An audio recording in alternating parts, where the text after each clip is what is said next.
الحمد لله الذي هدانا لهذا وما كنا لنهتدي لولا ان هدانا الله اما بعد. محترم ناظرین، السلام علیکم ورحمۃ اللہ وبرکاتہ.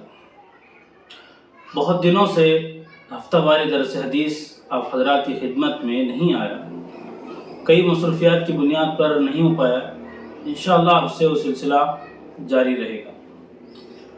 جو حدیث آج آپ حضرات کی خدمت میں عرض کرنی ہے وہ بھی بڑی اہم ہے، سننے سے اس سے زیادہ عمل کرنے سے تعلق رکھتی ہے.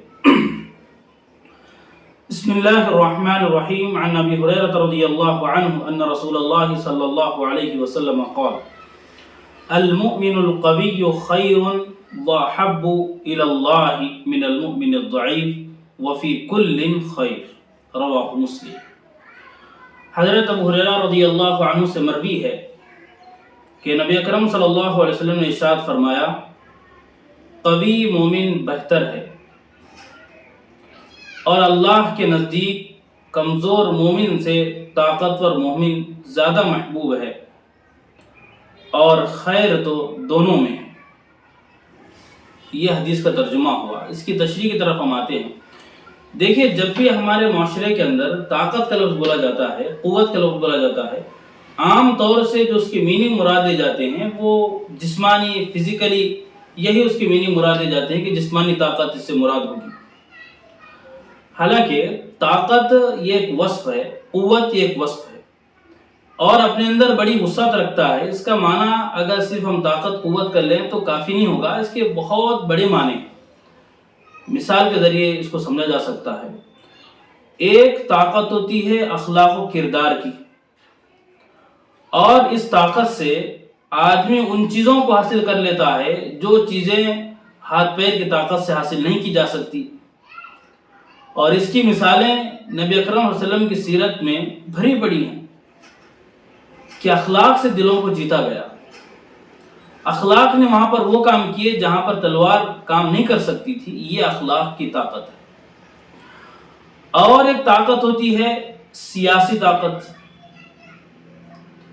اور یہ طاقت ایسی طاقت ہوتی ہے کہ اس میں ایک فرد اور ایک قوم ایک کسی چیز کے مالک بن جاتے ہیں، کسی چیز کو فتح کر لیتے ہیں. وہ ہوتا ہے پولیٹیکل پاور. ایک طاقت ہوتی ہے مال کی طاقت. آدمی گرچہ جسمی اعتبار سے، جسمانی اعتبار سے کمزور ہو، لیکن مال و دولت لگا کر وہ بڑے سے بڑے مارکے کو حاصل کر لیتا ہے، فتح کر لیتا ہے. یہ مال کی طاقت ہے. اور ایک طاقت ہے قلم کی، علم کی، بیان کی، زبان کی، اور اسی طرح ٹیکنالوجی کی. اور یہ وہ طاقت ہے اگر آدمی نحیف الجثہ ہے، بالکل جسمانی اعتبار سے لاغر ہے، لیکن اپنے قلم کی وجہ سے، اپنے علم کی وجہ سے، اپنے ٹیکنالوجی کی وجہ سے وہ دنیا کو فتح کر لیتا ہے. ایک حد تک وہ کامیاب ہوتا ہے. یہ اس کی طاقت ہے.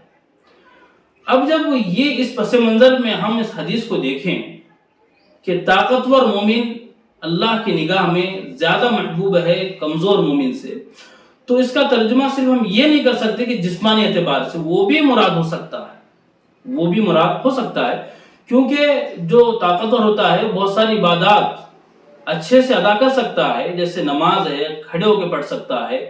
اسی طرح عمرے کا مسئلہ ہے، حج کا مسئلہ ہے، وہ تمام ارکان کو بخوبی ادا کر سکتا ہے چل پھر کر، بمقابلے اس کے کہ جس کے اندر وہ طاقت نہیں ہے. تو یہ ایک بات تو جسمانی اعتبار سے تو یہ ہوئی. اس کے علاوہ یہ جو ہم نے ابھی تفصیل بیان کی، اس کے پس منظر میں اگر ہم حدیث کو سمجھیں تو اس کا مطلب یہ ہوگا کہ جو شخص ایسا ہے جس کے اندر علم ہے، لوگوں کو علم بانٹ رہا ہے، تو وہ اس آدمی سے بہتر ہے، وہ اس انسان سے بہتر ہے جو علم کی روشنی سے محروم ہے.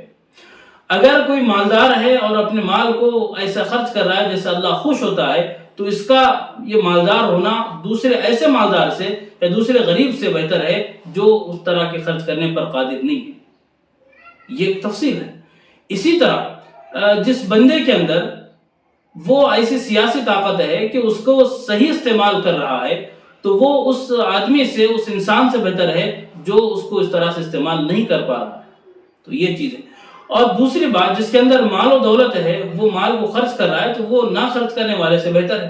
ایک حدیث پاک میں ہے الید العلیٰ خیر من الید السفلیٰ، کہ اوپر والا ہاتھ نیچے والے ہاتھ سے بہتر، یعنی دینے والا ہاتھ لینے والے ہاتھ سے بہتر۔